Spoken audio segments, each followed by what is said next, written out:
श्रद्धा अगला सूत्र है समाधान। ये भी लिख ले, मैं भगवान का हूं ये निश्चित है, यही जीवन का समाधान। जिसके जीवन में छह चीजें आ जाएं तो जीवन संयमित हो जाता है। कार्तिकेय महाराज जीवन संयमित है, और जब कोई कार्तिकेय बनता है तो ही समाज के तारकासुर को वो समाप्त कर पाता है। देवताओं को चिंता हो गई, चिंता, तब भगवान कहने लगे कि चिंता नास्ति जगद्वात सर्वं भद्रं भविष्यति शरणं ब्रज देवेश शंकरस्य महाप्रभु। भगवान नारायण ने कहा कि देवताओं आप चिंता ना करें,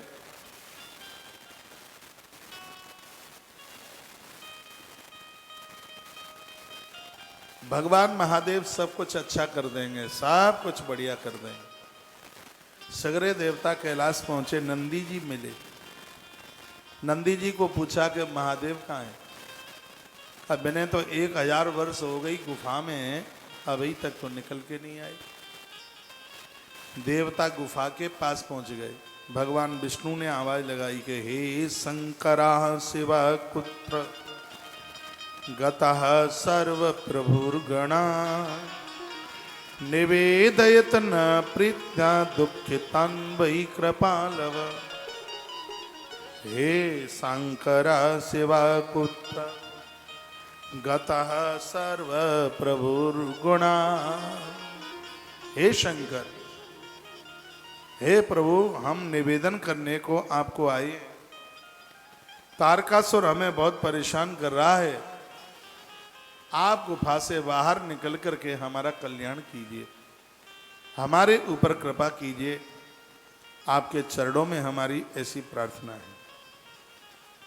फिर विष्णु कहने लगे कि सर्वेश्वरो महादेव जगामो गिरिजालयम संस्थापिनोत्र सुप्रीता नाना लीला विशारद। सर्वेश्वरो महादेवो, आप सर्व ईश्वर हैं, आप देवों के देव महादेव हैं। हम जानते हैं कि आप लीला कर रहे हैं। तदग्राह्यंतरे शंभु किम करोति महेश्वर। हे महेश्वर, आप बाहर द्वार वसवत द्वारम जगामः, आप अपने द्वार पर बाहर निकल के आइए। किम करोसि महादेवा आभ्यंतर परमेश्वर, आप अंदर क्या कर रहे हैं? आप बाहर निकल के आए। तारकार्तान सुरान सर्वान पाइना शरणागतान। विवाह के बाद सुंदर संतान के लिए भगवान शंकर और परम्बा पार्वती का अनुष्ठान चल रहा था। मैंने पूर्व में भी बोला है कि अच्छी संतान को जन्म देने के लिए पति और पत्नी को 10 महीने पहले से कोई अनुष्ठान, कोई संयम आरंभित कर देना चाहिए। पूर्व में ऐसा ही होता था। कार्तिकेय गणेश जैसी संतान को प्राप्त करने के लिए इस पति और पत्नी ने एक गुफा में 1000 वर्ष तक तप किया। दोनों ने 1000 वर्ष के तप के प्रभाव से ऐसे सुंदर 2 पुत्र हुए, जिनका दर्शन कल आप व्यासपीठ से आप कर रहे हैं। किसी पूर्व की कथा में मैंने निवेदन किया, और ये बात याद रखना, बच्चों का विवाह होता है, चाहे आपकी बेटी हो चाहे आपका बेटा हो, उन्हें बोलना कि उनकी पहली यात्रा गोवर्धन नाथ की हो। मैं आनंद के साथ कह सकता हूँ, नारियल लेने के लिए कहीं जाना नहीं पड़ेगा, संतान जन्म लेगी, बढ़िया संतान जन्म लेगी। ब्रह्म वैवर्त पुराण में वर्णन है, मैं आपके बीच में रख रहा हूँ। बच्चों की शादी हो, उन्हें गिरिराज भेजिए गोवर्धन नाथ, और दूध से फेरी लगवाइए उन दोनों से। भगवान गोवर्धन नाथ किसी वंश को निर्वंश नहीं होने देते, यह उनकी बहुत बड़ी कृपा है। मैं वही बात करता हूं जो शास्त्रों में प्रमाणित है। शादी हो गई है, नहीं भी जा पाए है, तो भी उन्हें भेजिए। इस कलयुग में बड़े सिद्ध देव हैं भगवान गोवर्धन नाथ के राजदेव। विवाह के बाद तो उन्हें सबसे पहले किसी तीर्थ में, यही तो वर्णन है, विवाह के तत्पश्चात संपूर्ण शिव पुराण माता पार्वती ने सुना, भोलेनाथ ने सुनाया, अमर कथा सुनी। कैलाश की पहाड़ियों पर बैठकर, एक गुहा में बैठकर के 1000 वर्ष तक इस पति और पत्नी ने तपस्या करी सुंदर संतान के लिए। संतान को जन्म देने के लिए काम वासना ना हो, चरित्र में उपासना हो, तो देवता ही उनकी संतान बनकर के पैदा होता है। पीछे वाले भी ताली बजा रहे हैं क्या? धन्यवाद।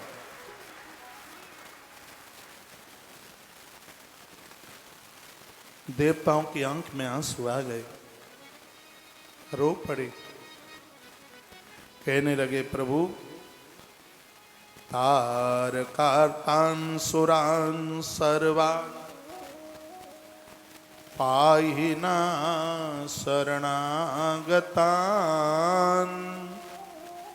हम सब देवता आपकी शरण में आए। एक बात हमें बताओ, जब हम एक एक महीना आकर के रामेश्वरम में रुकेंगे तो आप यहाँ हमारे संग आके नहीं रुकोगे? है? पूरा महीना दर्शन करेंगे, अनुष्ठान करेंगे, सागर नहाएंगे, बहुत आनंद आएगा, भारी आनंद आएगा। टका नहीं होगा खर्च, चिंता ना करना, ना रहने में ना खाने में। हाँ, व्यवस्था करेगा रामेश्वर नाथ। एक कहावत है गाँव की, जब मित्र बना लिया है कोलू वाला तो हम तो तेल से नहाएंगे भैया, हम पानी से नहीं नहाते। जब ईश्वर को ही सब कुछ अपना बना लिया है तो हमें काई की चिंता है।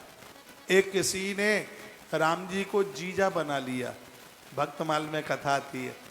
एक साधु ने कहा, रे तू ऐसे ही पड़ा रहता है, तू कुछ करता धरता नहीं है, तुझे लिए खाने को कहाँ से आता है? कहा चुप, तुम जानते नहीं हो हम राम जी के साले हैं, हमारी जीजी की इतनी कृपा है, हम तो ऐसे ही रहेंगे, गर्ज पड़े उसकी। और छोटे साले वैसे हैं, छोटे के ऊपर तो और ज्यादा ही लाड होता है, हमें काहे की चिंता है महाराज? जिसका जीजा राम हो तो उसको काहे बात की फिक्र है? वो मस्त मौला महात्मा ऐसे ही बोलता था। जब ईश्वर ही सर्व प्रकार से अपना बना लिया है तो भैया फिर काहे की चिंता है? कोई चिंता की बात ही नहीं। कथा कहते कहते मन में बात आई, इसलिए आपको पूछ लिया। कभी महीना महीना यहाँ रहे तो क्या आप नहीं रहेंगे? यहाँ करके आप रहेंगे। इतनी व्यवस्था तो कर ही लेंगे जितने आप यहाँ बैठे हैं, बिल्कुल हो जाएगी। अरे इतनी व्यवस्था हो जाएगी, बढ़िया सा। हाँ, 60 बाई 200 का तो हॉल बनाएंगे, ये तो इतना लंबा होगा भी नहीं, बहुत आनंद होगा। पूरा महीना भर कभी चातुर्मास करना हो, एक आध महीना रुकना हो, कभी शिवरात्रि यहाँ की मनानी हो, तो बहुत आनंद हो जाएगा, अच्छा हो जाएगा। 2 कड़ी का भजन बोलना है, क्योंकि खुशी ज़्यादा हो रही है, कहीं खुशी के मारे गिर ना जाऊं नीचे। तो आइए 2 मिनट का। खुशी तो तुम्हें भी होती होगी जब तुम्हारा बेटा फ्लैट खरीदता होगा, प्लॉट खरीदता होगा, तो खुशी होती होगी। तो हमें भी खुशी हो रही है कि सब हमारे महादेव बाबा का हो रहा है, तो खुशी तो हो ही रही है। श्री राधे 2 पंक्तियाँ। हाँ, कहाँ है भाई साहब तुम्हारा भजन? किधर है?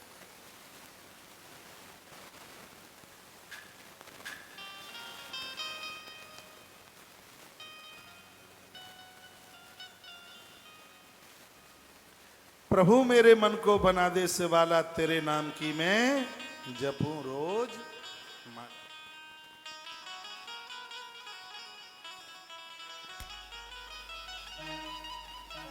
कहाँ चली दीदी? ठीक है, दोनों हाथ ऊपर।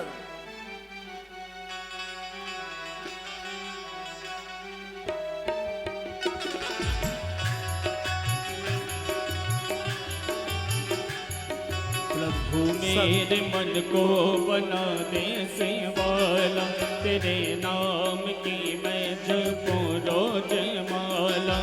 अब अब तो मनोकामना है ये मेरी, अब तो मनोकामना है ये मेरी, जिधर देखो आए नजर डमरू वाला। प्रभु मेरे मन को बना दे शेवाला, तेरे नाम की मैं जपूं रोज माला। अब तो मनोकामना है ये मेरी, अब तो मनोकामना है ये मेरी, जिधर देखो आए नजर डमरू वाला। प्रभु मेरे मन को बना दे शेवाला, तेरे नाम की मैं जपूं रोज माला।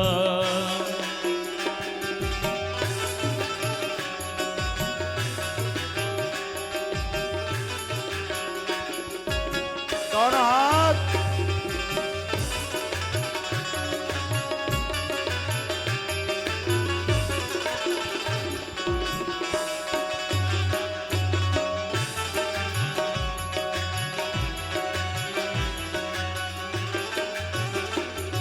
कहीं और क्यों ढूंढने तुझको जाओ, प्रभु मन के भीतर ही मैं तुझको पाऊं। कहीं और क्यों ढूंढने तुझको जाओ, प्रभु मन के भीतर ही मैं तुझको पाऊं। ये मन काश वाला है सबसे निराला, ये मन काश वाला है सबसे निराला, जिधर देखो आए नजर डमरू वाला। प्रभु मेरे मन को बना दे शेवाला, तेरे नाम की मैं जपूं रोज माला। अब तो मनोकामना है ये मेरी, अब तो मनोकामना है ये मेरी, जिधर देखो आए नजर डमरू वाला। प्रभु मेरे मन को बना दे शेवाला, तेरे नाम की मैं जपूं रोज माला।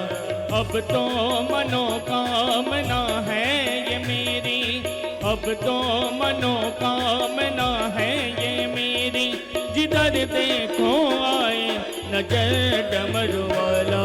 प्रभु मेरे मन को बना दे शेवाला।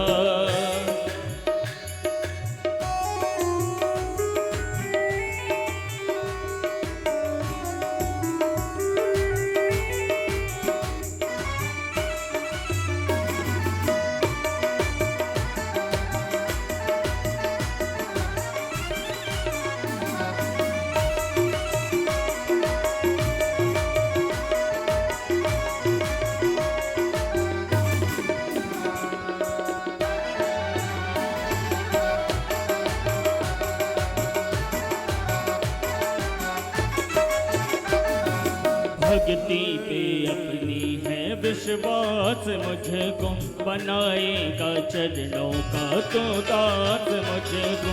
भक्ति पे अपनी है विश्वास, मुझको बनाएगा चरणों का तो दास मुझको। मैं तुझसे जुदा अब नहीं रहने वाला, मैं तुझसे जुदा अब नहीं रहने वाला, जिधर देखो आए नजर डमरू वाला। प्रभु मेरे मन को बना दे शेवाला, तेरे नाम की मैं जपूं रोज माला। अब तो मनोकामना है ये मेरी, अब तो मनोकामना है ये मेरी, जिधर देखो आए नजर डमरू वाला। प्रभु मेरे मन को बना दे शेवाला, तेरे नाम की मैं जपूं रोज माला। प्रभु मेरे मन को बना दे शेवाला, तेरे नाम की मैं जपूं रोज माला। अब तो मनोकामना है ये मेरी, अब तो मनोकामना है ये मेरी, जिधर देखो आए नजर डमरू वाला। प्रभु मेरे मन को बना दे शेवाला, तेरे नाम की मैं जपूं रोज माला। तेरे राजा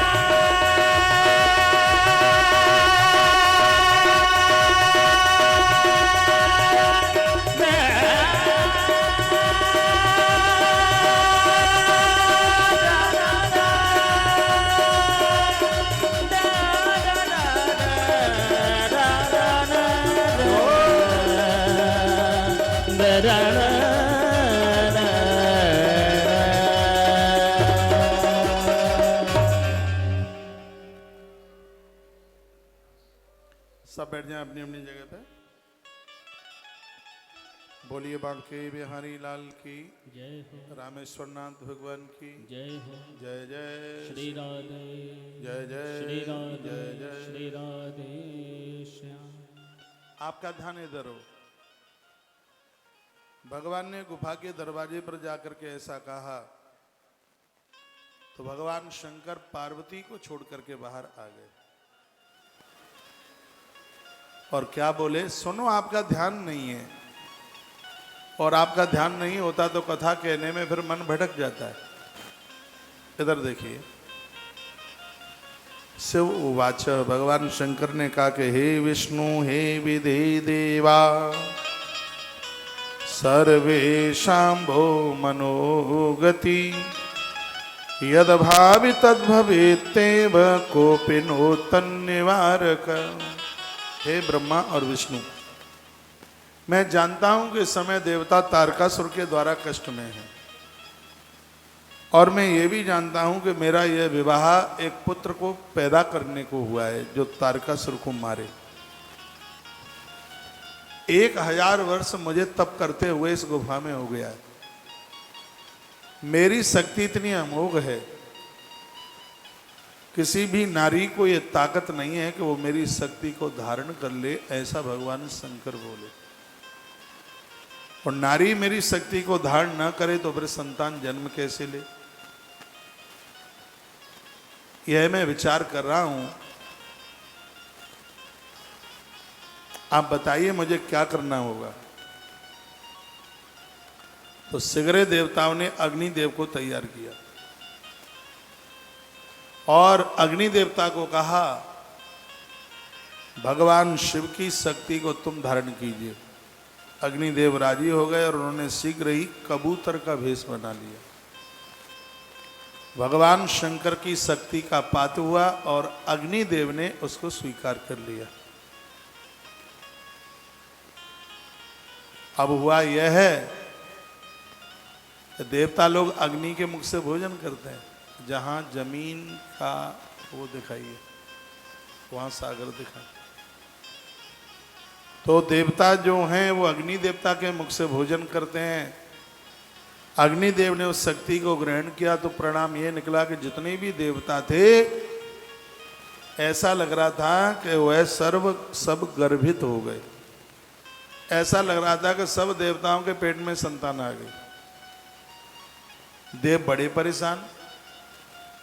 देवताओं ने सुमेरु पहाड़ के ऊपर उल्टी कर दी, बपन कर दिया। शंकर की शक्ति पहले कबूतर, अग्नि देवता कबूतर बने, उनके पास पहुंची।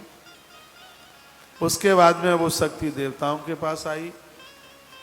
देवताओं ने उसको पर्वत के ऊपर बपन कर दिया तो महादेव की शक्ति उस पहाड़ के ऊपर पहुंची।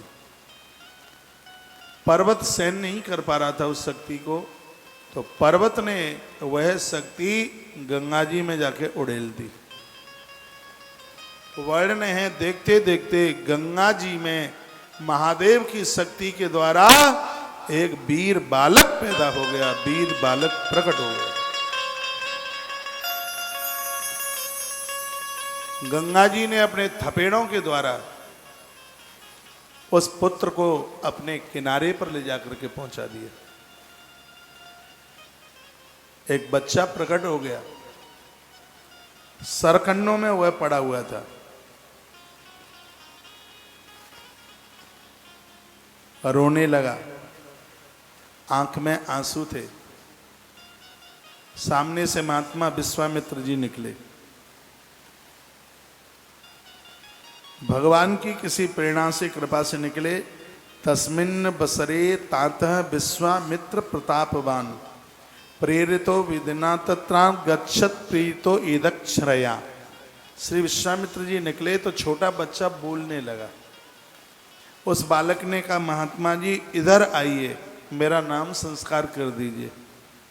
मैं कैसे जीवन जीऊंगा, मेरा कोई नहीं है, कुछ तो बताइए। विश्वामित्र जी उस बच्चे के पास गए, गंगा का किनारा था। और श्री विश्वामित्र जी ने कहा कि सुनो, मैं तुम्हारा नाम संस्कार नहीं कर सकता क्योंकि मैं ब्राह्मण नहीं हूं, मैं क्षत्रिय हूं। विश्वामित्र बोले हैं सृडूता तन विप्रो हम। इसमें वर्णन है कि जो ब्राह्मण नहीं है वो ब्राह्मण का काम न करे। ब्राह्मण नहीं है तो किसी के शादी विवाह न पड़े, ब्राह्मण नहीं है तो किसी का जनेऊ न कराए। यदि वह ब्राह्मण नहीं है तो व्यासपीठ पर बैठ करके भागवत जैसे पवित्र ग्रंथ की कथा न करे। मैं आग्रह पूर्वक एक बात का आपको निवेदन करूंगा, जब भी कहीं आप भागवत जैसे महापुराण की कथा आप कराते हैं तो एक बार ये जरूर देख लें कि वक्ता ब्राह्मण है कि नहीं। भागवत जैसे ग्रंथ को सुनने के लिए सिर्फ ब्राह्मण मुख ही माना गया है। मैं भागवत का ही श्लोक बोले देता हूँ, जहां वक्ता के लक्षणों का आज तो सगरे सा ये चोला पहनने में सब ढक जाता है। बोलते जाति न पूछो साधु की पूछ ले तुम ज्ञान, कुछ नहीं है ऐसा।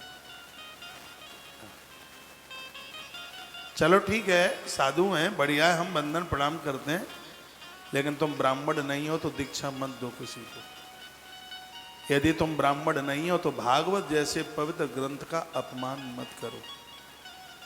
पूज्य श्री डोंगरे जी महाराज के सामने इस देश का धुरंधर महात्मा अनुमति मांगने के लिए गया और कहा कि मैं भागवत जी की कथा आरंभ कर रहा हूं, मुझे अनुमति दे दो। पूज्य डोंगरे जी महाराज ने कहा कि और कथा कह लो, भागवत की कथा मत कहो। भागवत की कथा के लिए ब्राह्मण शरीर होना परम आवश्यक है। उस महापुरुष ने फिर और ही ग्रंथ की कथा कही, भागवत जी की कथा नहीं कही। वो इस धरती पर धुरंधर वक्ता है दूसरे ग्रंथ के, भागवत जी नहीं शुरू करी। आज भागवत ऐसा मनोरंजन बना लिया गया है, पूछो ही मत करो। सब बड़े आनंद है इसमें, माला पहनने को मिले, दक्षिणा मोटी मिले, लोग महाराज कहें, लंबे पाँवों में लोग लेटें। इससे तो बढ़िया तो क्या है, इससे बढ़िया तो जज की नौकरी भी नहीं है। इसमें तो सब आनंद ही आनंद, लोग इतना सम्मान कर रहे हैं। मैं आग्रह पूर्वक निवेदन करूंगा, इन कथाओं में लाखों रुपया पैसा खर्च होता है। मैं तो अपनी छाती पर हाथ रख के कह रहा हूं, यदि मैं ब्राह्मण न होता तो व्यासपीठ पर बैठ करके मैं कभी कोई पुराण की कथा कहता ही नहीं कहता। तो वक्ता के लक्षण भागवत जी में वर्णित किए हैं। विरक्तो वैष्णवो विप्रो वेद शास्त्र विशुद्धि कृत। यहां तक वर्णन किया गया कि ब्राह्मण भी ऐसा हो जिसके माता पिता भी ब्राह्मण हो। ये नहीं कि पापा तो ब्राह्मण है और मैया कुछ और है, तो खिचड़ा ब्राह्मण नहीं, असली मजबूत ब्राह्मण।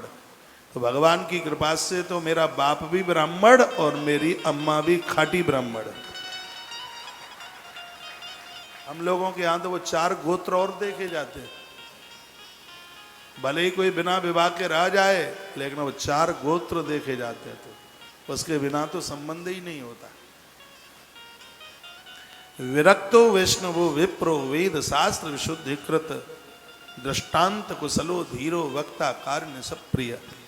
अब ये मेरी बात सुनकर बिल्कुल छाती ददक रही होगी, वो सुन रहे होंगे जो ब्राह्मण नहीं और कथा कहते हो, सोच रहे होंगे ये मिल जाए कहीं रास्ते में तो दे लाठी अधमरा कर दे, लेकिन बस चलेगा नहीं चलेगा बस। तो भागवत जैसे पवित्र ग्रंथ की कथा के लिए ब्राह्मण मुख ही होना चाहिए।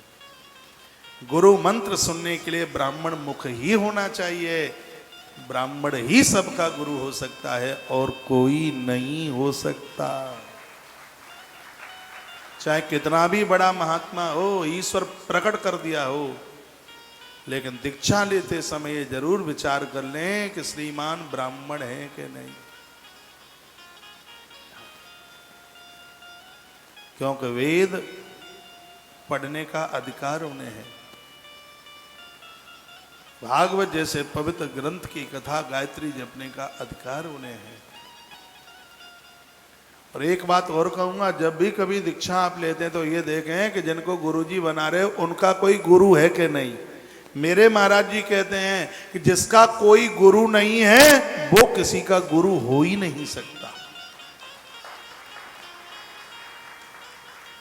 इसलिए थोड़े जल्दी ना बहक जाया करें।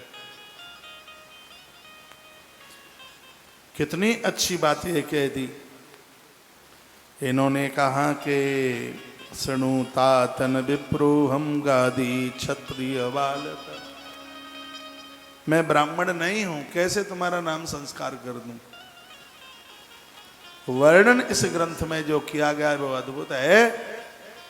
शीघ्र ही इस वीर बालक ने विश्वामित्र जी को ब्राह्मण रूप में प्रकट कर दिया, ब्राह्मण बना दिया उन्हें।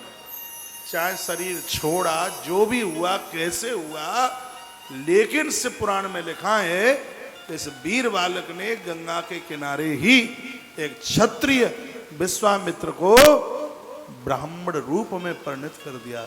सगरे देवता प्रकट हो गए, उन्होंने फूलों की वृष्टि करी और ये कहा कि गाधी का पुत्र, गाधी ऋषि थे बहुत बड़े, कहा कि उनका पुत्र आज से ब्राह्मण कहा जाएगा, इसका जीवन ब्राह्मण के रूप में होगा।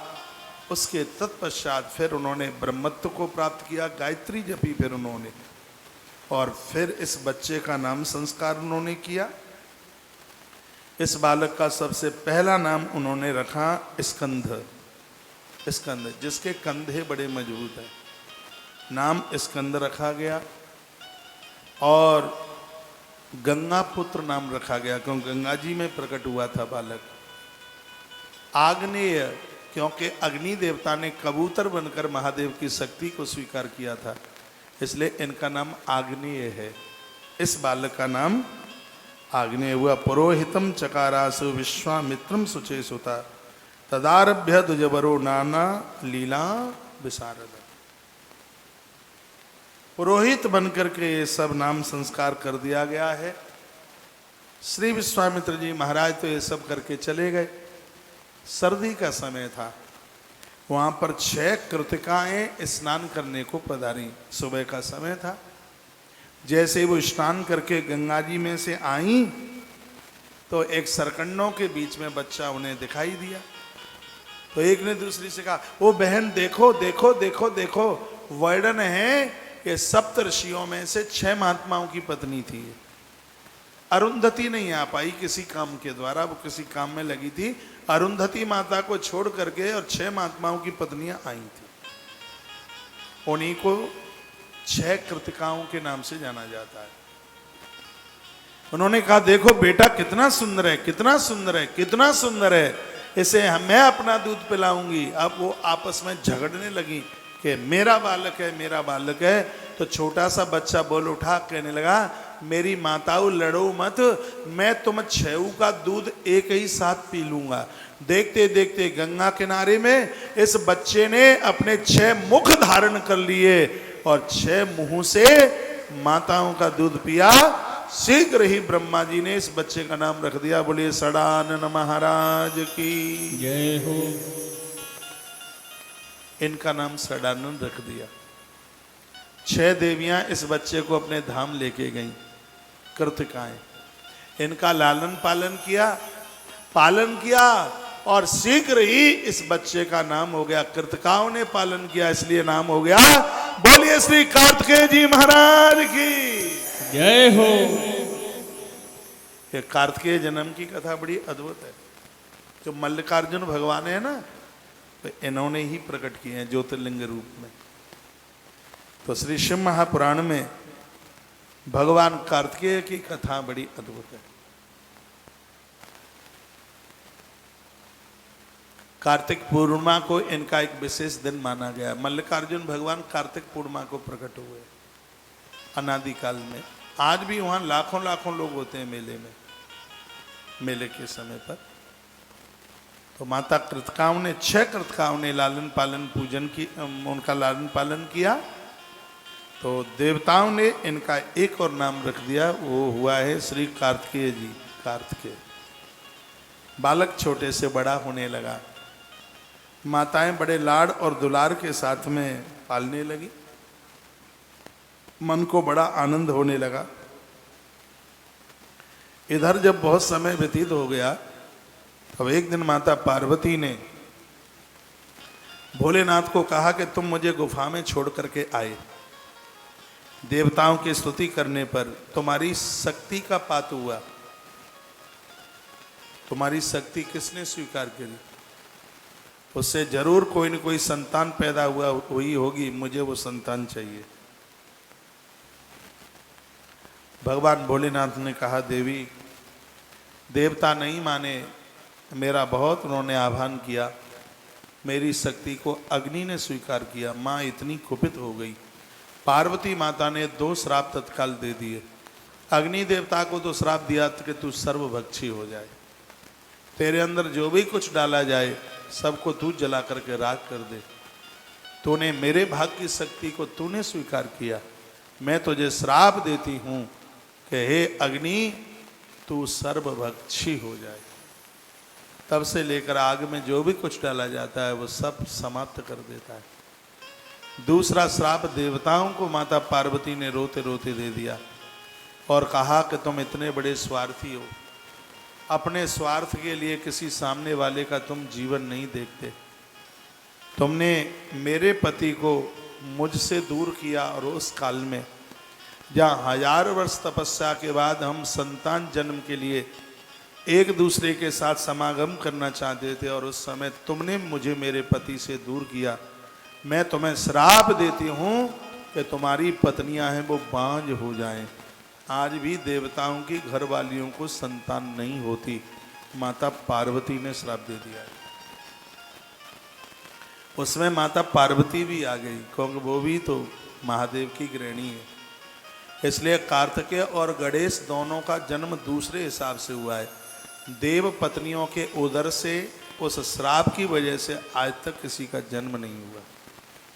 माता पार्वती ने अभिषिक्त कर दिया, माता पार्वती ने श्राप दिया। एक बार जयकारा लगाएं, बोलो भक्तवत्सल भगवान की जय हो, श्री हनुमान जी महाराज की जय हो। देखिए, बोलने के लिए तो बातें बहुत होती हैं, लेकिन मैं कुछ बातें पर्दा डाल के ही बोलता हूँ। वर्णन है कि पति और पत्नी जिस कमरे में बैठे हैं, कितना भी जरूरी काम हो उस कक्ष में प्रवेश नहीं करना चाहिए। ग्रंथ ने वर्णन किया, बहू बेटा अपने आपके वो परम भगत हैं, परम आपके सेवक हैं, ये बात बिल्कुल सही है, लेकिन फिर भी कुछ मर्यादाओं का पालन किया है। जिस कक्ष में आपका बेटा और आपका बहू, उस माता पिता को उस समय उस कमरे में नहीं जाना चाहिए जिस समय वह दोनों उस कक्ष में हैं, नहीं जाना चाहिए। और भी ऐसी कई तमाम बातें ग्रंथ में वर्णित की गई हैं। माता की आंख में आंसू आ गए, देवताओं को श्राप दे दिया कि तुम्हारी गृहिणियां सब बांझ हो जाएंगी, तुमने मुझे पति सुख से वंचित रखा, मैं तुम्हें श्राप देती हूं, श्राप दे। एक बात और निवेदन कर दूं, मान लेंगे? सही। तो जितने भी मुझे सुन पा रहे हैं, बेटा कहीं बाहर नौकरी करता है, वह अपनी घरवाली को ले जाने के लिए बोलता है, तुम भूल करके भी उसे मना मत करना। ले जाना चाहता है तो ले जाने दीजिएगा, धर्म यही है, नियम यही है। आप ये ना सोचें कि उसकी भक्ति आपके प्रति कम हो जाएगी। अपने हाथों से बनाइए, होटल पर खा लीजिए, आप आते जाते रहिए। तुम्हारी पुत्र वधू का मन है और उसको भी ले जाने का मन है, वो इतना संस्कारी है, वह कुछ आपको बोल नहीं पाएगा। आप उसको कहिए, बेटा हमारा आदेश है, अब बहुत दिन हो गए हैं बाहर, अपनी बहू को, पत्नी को संग लेके जाना। आप भी एक बहुत बड़े बंधन से मुक्त होंगे। बेटा बाहर रहता है, बहू घर में रहती है, बहुत बड़ी जवाबदारी होती है, बहुत बड़ी जिम्मेवारी होती है और बहुत बड़ा बंधन भी होता है। यदि वह राजी है, बहू जाने को तैयार है, वो ले जाने को तैयार है, तुम बीच में दीवार क्यों बन रहे हो? तो वही कथा मैं बोल रहा हूं जो पन्ने, बस मैं पर्दा डाल के बोल रहा हूं, इतना अंतर समझ लें आप। इसमें वर्णन है जो स्त्रियां अपने बहू बेटों को दूर कर देती हैं, कोई भी हो, जिनकी वजह से पति और पत्नी दोनों अलग हो जाते हैं, 1000% ये कन्फर्म है, आने वाले समय में वह लोग एक एक संतान के लिए परेशान हो जाते हैं। चाहे आप जेठानी हो, चाहे आप देवरानी हो, चाहे आप सासू माँ हो, आप कोई भी हो, आपकी वजह से कोई भी पति और पत्नी में दूरी न बढ़ जाए, बहुत बड़ी दिक्कत खड़ी हो जाएगी। देवताओं की वजह से यहाँ कुछ ऐसा हो गया, मां कुपित हो गई थी और उन्होंने पूरी धरती की नारी वर्ग को श्राप, पुरुषों को श्राप दे दिया और ये कहा कि जो पति पत्नी को, स्त्री पुरुष को दूर करेंगे। कुछ व्यभिचारिणी स्त्रियां हैं, बाजारू औरतें जिसे कहते हैं, अपने पुरुष को छोड़कर पराये मर्दों से संबंध जोड़ करके उस पुरुष का जो विवाह हुआ है उस स्त्री को उससे दूर कर देते हैं। ऐसी स्त्रियां औलाद के लिए परेशान हो जाती हैं, कोख बांझ हो जाती है। इसलिए गलती मत कर बैठना। और ये आवाज़ मुझ जैसा आदमी ही मुंह खोल करके बोल सकता है, ये सबके हिम्मत की बात नहीं है। ये पाप नहीं है, पाप का बाप है। किसी स्त्री पुरुष की वजह से किसी पति और पत्नी के संबंधों में खटास आई है, उनकी दूरी बन गई है, वो एक दूसरे से दूर हो गए हैं। ऐसे स्त्री पुरुष आने वाले भविष्य में एक एक संतान के लिए तरसते रह जाएंगे। इसलिए गलती मत कर बैठना।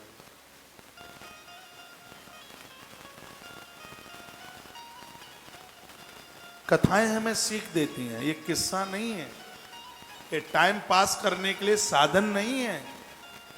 हम बढ़िया जीवन कैसे जिएं, हम अच्छी जिंदगी कैसे जिएं, उसके लिए कथाएं प्रयोगशाला है। प्रयोगशाला से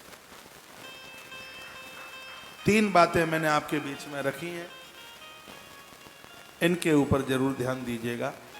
मां की आंख में आंसू आ गए, देवता भी रो पड़े थे। मैया ने कहा था कि मुझे मेरा बेटा चाहिए। शंकर जी अग्निदेव के पास गए, कहा मेरी शक्ति से जन्म लेने वाला बालक कहाँ है? पहले तो मुझे बताइए, मेरी लैंग्वेज आपकी समझ में भाषा आ रही है कि नहीं? धन्यवाद। अग्नि देवता को पूछा शंकर जी ने कि मेरा पुत्र कहाँ है, मेरी संतान कहाँ है जो मेरी शक्ति से पैदा हुए? अग्निदेव रो पड़े। अग्निदेव ने कहा महादेव, आपकी शक्ति को कौन धारण कर सकता? मुझसे सहन नहीं हो रही थी, मैंने वह शक्ति अन्न के माध्यम से देवताओं के उदर में पहुंचा दी।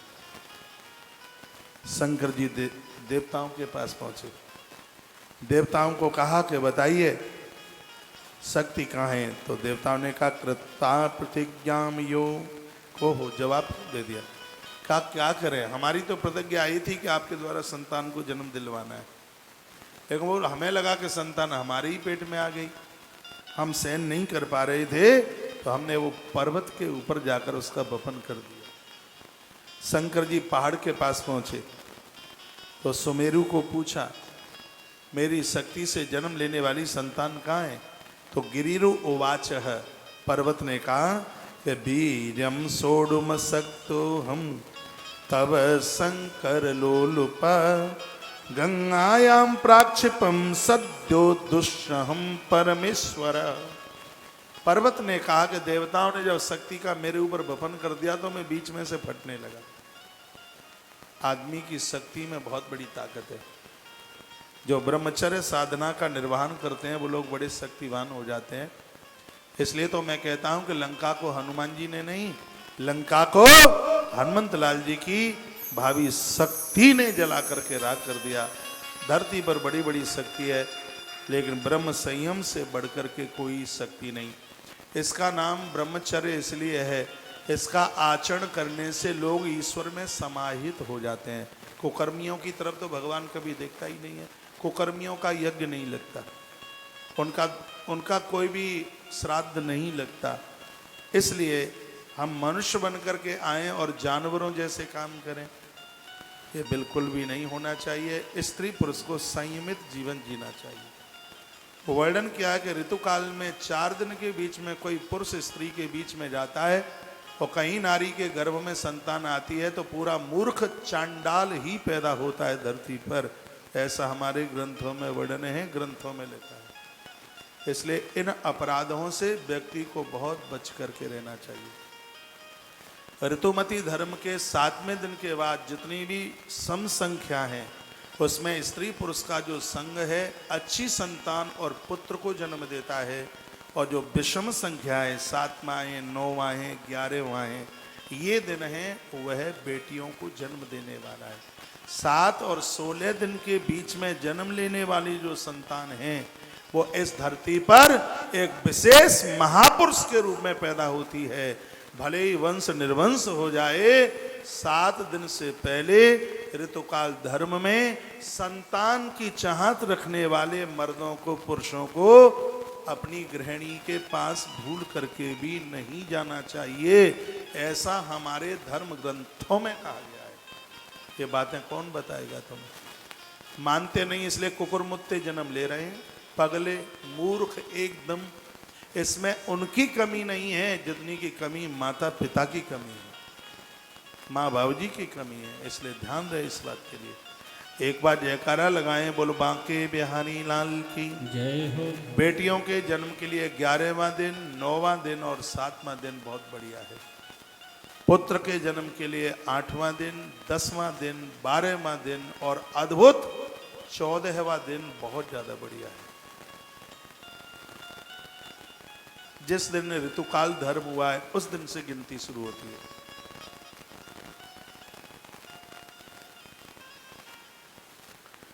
तो वीर्यम सोढ़मसक्तो हम तब शंकर लोकपः गंगायाम प्राक्षिपम सद्यो दुष्यहम परमेश्वर। तो इस पर्वत ने कहा, बाबा आपकी शक्ति को कौन धारण कर सकता था? मुझे तो लग रहा था कि मैं जल रहा हूं, मैंने उसको गंगा जी में उड़ेल दिया। आप गंगा जी को जाकर के पूछिए, माँ भगवती गंगा बताएगी कि तुम्हारी शक्ति से बेटा या बेटी हुआ कि नहीं हुआ। भगवान महादेव सीधे गंगा के पास पहुंचे और गंगा से जाकर के कहा, क्या मेरी शक्ति से कोई बेटा पैदा हुआ? तो गंगा जी क्या बोली? क्या अद्भुत कथा है। ये कथाएं से पुराण आपने बहुत सुनी है, लेकिन कथाएं हम अंदर से कोरेद कोरेद करके आपकी झोली में परोसते हैं। और ऐसी कथाएं हैं जो काम में आती हैं। हमारे जजमान का है, हा? आप नहीं दिखते हैं तो बेचैनी होती है। आगे बैठो, आओ आगे आ जाओ।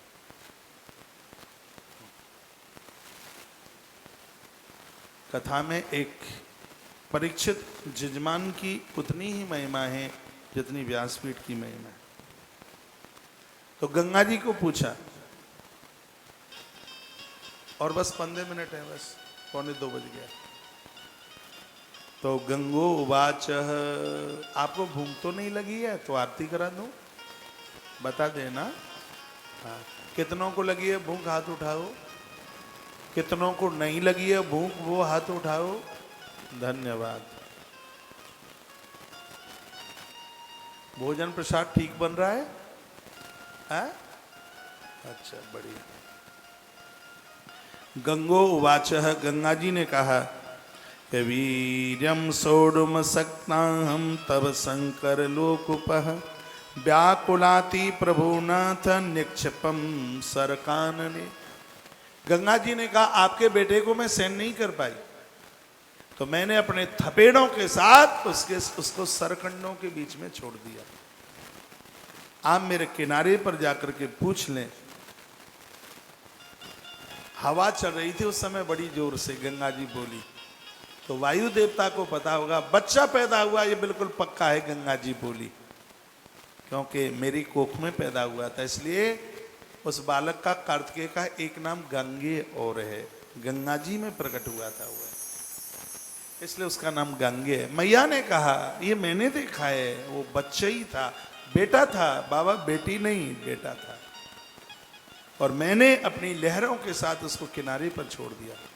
शीतल मंद सुगंध सिरा दे, 3 तरह की हवा चल रही थी उस समय, इसलिए वायु देवता को पता होगा, वायु देव को पूछ लो पता लग जाएगा।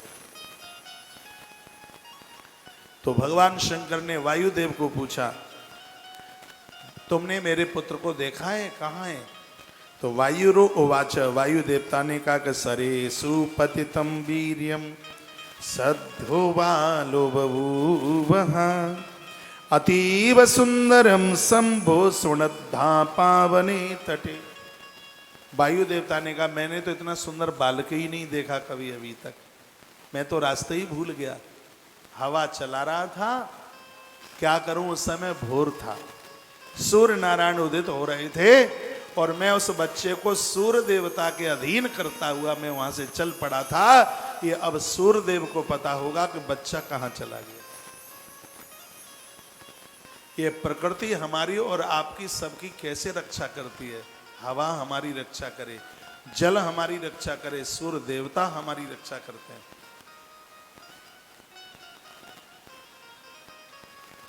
आज तो रामनाथ अन्न क्षेत्र आश्रम की जमीन ही दिखाई दे रही है, हाँ।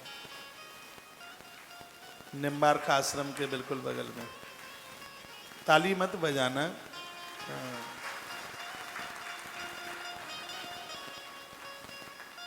सूर्य देवता के पास महादेव पहुंचे और पूछा कि तुमने मेरे बेटे को देखा था क्या? तो सूर्य वाच, सूर्य जी बोले रुदंतम बालकम दृष्ट्वा गमस्ताचलम प्रभु प्रेरिता काल चक्रेण निसायाम स्तातुमक्षमम। का पूरे दिन मैं उस बच्चे के ऊपर किरणें डालता रहा, मेरा भी जाने का समय हो रहा था, मैं जब अस्तांचल की तरफ था तो चंद्रमा का आगमन हो रहा था, मैंने चंद्रमा को कहा था कि इस गंगा पुत्र का ध्यान रखना। मैं तो चला गया था अस्तांचल की तरफ, हाजिरी चंद्रमा लगा रहे थे, इसलिए महादेव प्रभु ये चंद्रमा को पता होगा कि बेटा कहां चला गया। कथा लीक करती हुई जा रही है हृदय में। अब भोलेनाथ सीधे चंद्रमा के पास पहुंच गए, चंद्रमा जी को पूछने लगे क्यों, यह बताओ कि तुमने मेरे पुत्र को देखा था क्या? तो चंद्रमा ने कहा रुदंतम बालकम प्राप्य गृहीत्वा कृतिकागण जगाम स्वालयम संभो गच्छन बद्रिकाश्रम। चंद्रमा जी ने कहा मैं तो बद्रीनाथ को जा रहा था उस दिन। चंद्रमा जी बोले मुझे बद्रीनाथ जाना था, बेटे को मैंने देखा, लेकिन मैंने संध्या को कहा था, मैंने जल देवता को कहा था बच्चे का ध्यान रखना, जल को पूछा, जल ने कहा कि मैंने संध्या को बोल दिया था, संध्या को पूछा तो उसने कहा कि मैंने रात्रि देवी को सौंप दिया था। न चक्रुबालकम तासलोचना नाम गोचरम प्राणेभ्यो प्रदीपात्रम या पोष्टा तस्य पुत्र का। रात्रि ने जवाब दे दिया कि मैं जा रही थी, दिन आ रहा था, दिन को पूछ लो। दिन को पूछा गया तो यानी यानी च वस्त्राणी भूषणानि व्राणांच, तो दिन देव ने कह दिया क्या बताएं, सुबह ही सुबह भोर का समय हो रहा था और कार्तिक का महीना था, कुछ देवियां कार्तिक स्नान करने के लिए सुबह ही सुबह आई थी। उन्होंने स्नान किया, ठंड में कुकुड़ रही थी, उन्होंने सर पत्तों के बीच में, सरकंडों के बीच में एक रोते हुए बच्चे को देखा। वो आपस में लड़ने लगी, बालक मेरा है, दूध मैं पिलाऊंगी। लेकिन हे प्रभु महादेव ये मैंने खुद देखा है। उस बच्चे ने कहा था कि लड़ो मत, मैं तुम सबका दूध एक संग ही पी लूंगा। मेरे देखते देखते उस बच्चे ने अपने 6 मुख धारण कर लिए और उन 6 माताओं का दूध पिया। मैंने देखा कि वो 6 माताएं उस बच्चे को लेकर के अपने धाम के लिए चली गई हैं। ये भगवान शंकर को सूचना मिल गई, भगवान भोलेनाथ कैलाश आए। कैलाश पर माता पार्वती ने कहा बेटा कहाँ है? भगवान शंकर ने पूरी बीती हुई बात बता दी कि ऐसा ऐसा हुआ है। उधर कृतिकाएं बच्चे का लालन पालन करती हैं, वत्स सेन्या बहुत आनंद के साथ में दुलार करती हैं, बहुत उसके ऊपर लाड करती है। मैंने बहुत बार कहा है कि जन्म देने वाली माँ से भी पालन करने वाली माता का स्थान 10 गुना ज्यादा है। कोई ऐसी बहन मुझे सुन पा रही हो जो दूसरे विवाह में किसी के घर गई है, उसके पति का पहले कभी विवाह हुआ हो और पहली वाली स्त्री कोई एक संतान छोड़ के गई हो, उस घर में तुम्हारा पहुंचना हुआ हो और उस बच्चे का लालन पालन तुम्हारे हाथ से हुआ हो, इस ग्रंथ में लिखा हुआ है इससे बड़ा पुण्य सत्कर्म दूसरा क्या होगा। पालने वाली माँ का अधिकार जन्म देने वाली माँ से 10 गुना ज्यादा है। इसलिए कृष्ण के ऊपर देवकी माता से भी ज्यादा अधिकार माता यशोदा का है। यशोदा ने पालन किया और भगवान श्री कृष्ण ने भी जितना यशोदा को माना उतना वो देवकी माता को नहीं मान पाए, क्यों? पालन करने वाली माता का अधिकार ज्यादा होता है। उधर राम जी को कौशल्या माता ने जन्म दिया, लेकिन कैकेयी माता ने पालन किया। प्रभु श्री राम जी ने जितना माँ कैकेयी को माना है उतना वो माता कौशल्या को नहीं मान पाए। उन्होंने तो अवध आते हुए ये कह दिया था, हे माँ मैं आज ये वायदा करता हूँ अब के बार भले ही कौशल्या माँ के उधर से मेरा जन्म हुआ है, लेकिन आने वाले द्वापुर में तू मेरी माता देवकी और मैं तेरा बेटा कृष्ण बन करके आऊंगा, क्योंकि तूने मेरा लालन किया है। जिस माँ ने लालन पालन किया है या गोद रूप लिया है, भले ही पता लग जाए कि तुम्हारे माता पिता दूसरे हैं, लेकिन असली माता पिता हुए हैं तुम्हारे जिन्होंने तुम्हें गोद रूप लिया है, तुम्हारा लालन पालन किया है। अब तो तुम्हारा असली गोत्र यही लगता है। और एक बात मैंने और गरुड़ पुराण में पढ़ी है, वो भी बात बड़ी अद्भुत है। यदि किसी ने गोद रूप ले लिया, उसका गोत्र उसके साथ जुड़ गया, जिस माँ ने पिता ने जन्म दिया है उनके घर कोई सूतक पातक हो जाता है तो वह सूतक पातक इस बच्चे को नहीं लगता जिसका लालन पालन किसी दूसरे माता पिता ने किया, उसे उसका सूतक नहीं लगता।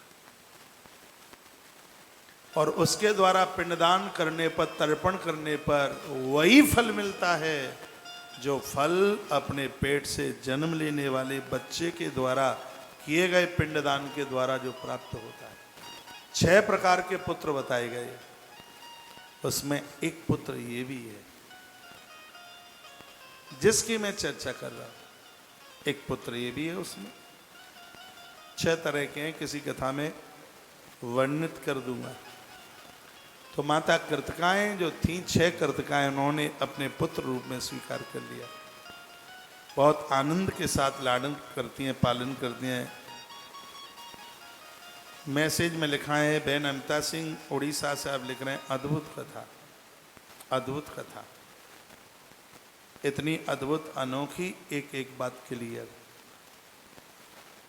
ईश्वर ने मुझे आपको समाधान की डायरी बना करके भेजा है।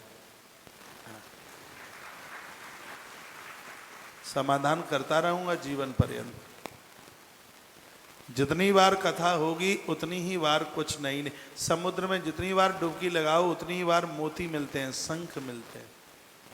समुद्र में डुबकी खाली नहीं जाती, नर्मदा मैया में डुबकी खाली नहीं जाती। तीर्थ दर्शन कभी खाली जाता ही नहीं है। हर रोज सुबह करो शाम करो दर्शन, हर दर्शन में आपको कुछ अनोखा नजर आएगा, कुछ अद्भुत नजर आएगा, कुछ अलग से हट करके लगेगा। ऐसी कथाओं में कल कथा आप सुन रहे, कुछ और आनंद था, आज कुछ और आनंद है। परसों विवाह हो रहा था तो कुछ और ही आनंद हो रहा था। तुमने उस युग का तो शंकर का विवाह नहीं देखा, लेकिन इस युग में महादेव का जो विवाह देख रहे थे, इतना अच्छा लग रहा था, तो उस समय तो क्या आनंद रहा होगा उस टाइम में। परसों भी आनंद में कोई कमी नहीं थी। शंकर जी पहुंचे, नंदी को बुलाया। नंदी ने चरणों में प्रणाम किया, कहा सरकार आदेश करे। भोलेनाथ ने कहा कि तुम्हारा भ्राता मेरी शक्ति से पैदा हुआ है, नाम उसका कार्तिकेय रखा गया है, मैं पता लगा के आया हूं। उसका नाम स्कंद है, उसका नाम आग्नेय है, गांगे है उसका नाम, और उसको तुम ही लेके आ सकते हो, क्योंकि मैं जब उस बच्चे को लेके आऊंगा तो वो 6 माताएं रोएंगी, और बेटा किसी माँ का पुत्र छीन करके ले आना ये बहुत बड़ा अपराध होगा। तुम जाओ, उन माताओं को मनाना, उनकी राजी से ही लेके आना। यदि तुम जबरदस्ती से लेकर के आ गए तो बहुत बड़ा अपराध होगा। शिव ऐसा कह करके रो पड़े। माता पार्वती भी रोने लगी और नंदी को कहा, बेटा तुमने हमारी बड़ी सेवा करी है, आज हमारा ये काम कर दो। मेरा जो ज्येष्ठ पुत्र है, अभी दूसरे बेटे का तो जन्म ही नहीं हुआ, उस मेरे पुत्र को लेकर के आ जाओ। मेरी छाती में दूध उमड़ रहा है, उसको पिलाने के लिए बेटा एक बार तुम उन कृतिकाओं के धाम जाओ और उस पुत्र को, अपने भाई को यहाँ लेके आ जाओ।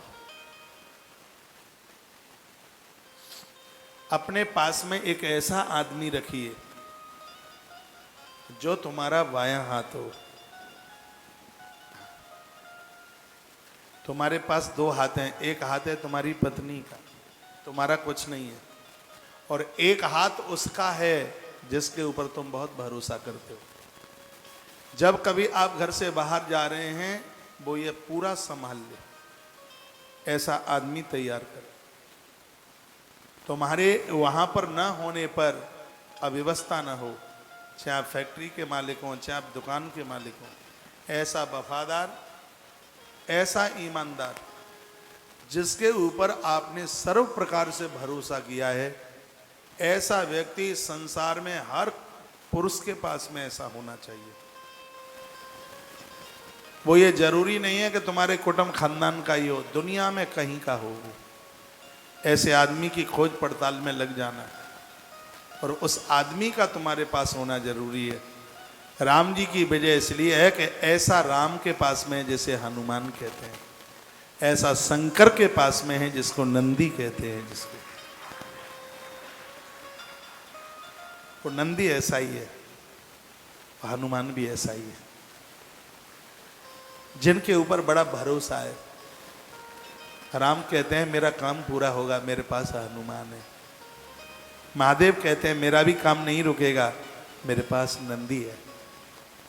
नंदी को कहते समय भोलेनाथ रो पड़े और कहा कि तुम उस बालक को लेकर के आओ, मैं प्रतीक्षा में हूं।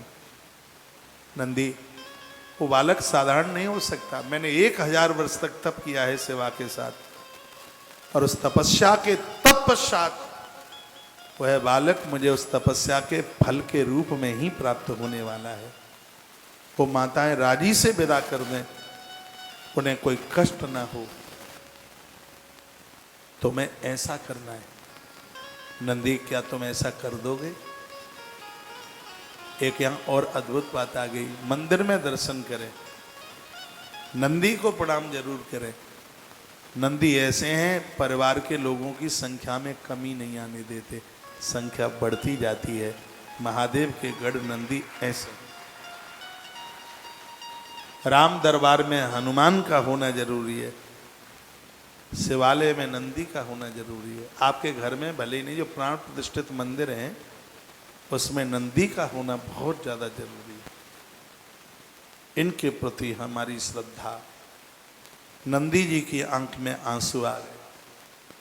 उन्होंने 8 भगवान शिव के चरण धोए, चरणोदक लिया, माता पार्वती को प्रणाम किया, 3 परिक्रमा लगाई, एक बार पुनः प्रणाम किया और कहा, भगवान आपकी आज्ञा है, आप आशीर्वाद मेरे ऊपर और आशीर्वाद का बरदस्त रखें कि मैं अपने कार्य में पारंगत हो जाऊं और मैं वीर कार्तिकेय को लेकर के आ जाऊं। एक शर्त पर जाऊंगा। शर्त लगा दी। कहा क्या शर्त होगी?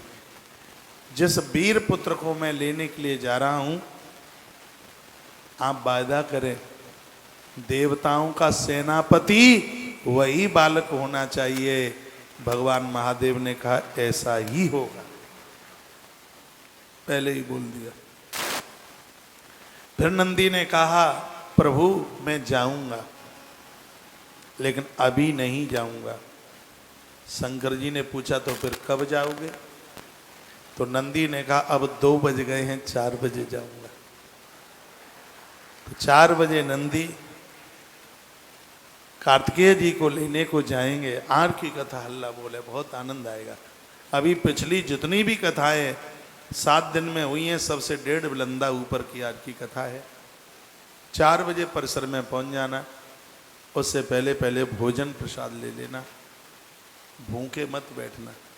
तुम्हारे जितने व्रत हैं वो सब मैं कर लूँगा, आप आराम से खा पी कर आनंद के साथ फिर कथा में आ जाएं, कोई कथा में एब्सेंट ना करे। बहुत खुशी हो रही है, बहुत प्रसन्नता हो रही है। बिना सोचे हुए भी भगवान रामनाथ कोटेश्वर नाथ ने इतनी बड़ी कृपा कर दी है कि दक्षिण की धरती पर उत्तर भारत का एक बहुत बड़ा आश्रम बन के तैयार होगा। और आनंद की बात यह है कि इसमें अन्न क्षेत्र के लिए काम किया गया है। जितना भी जन यहाँ आवेगा उसको भोजन का तो टेंशन ही समाप्त हो जाएगा। उसे कहीं भी होटल खोजने नहीं पड़ेंगे, नहीं खोजना पड़ेगा। आवास भोजन की पर्याप्त व्यवस्था होगी। सागर के किनारे आनंद हो रहा होगा। 5 मिनट की दूरी पर भगवान रामेश्वर नाथ का मंदिर, इसमें आज मैंने घोषणा कर दी है प्रमुख ट्रस्टियों के लिए 1,11,1111 रुपये के सहयोग के साथ अपने माँ बाप जी का अपना नाम अमर कर दें। यहाँ पूरी दुनिया चल कर के आएगी, तुम्हारा नाम लिखा होगा स्मारक के ऊपर। पैसा काय के लिए होता है? धन धर्म में लगे, आप अमर हो जाओगे।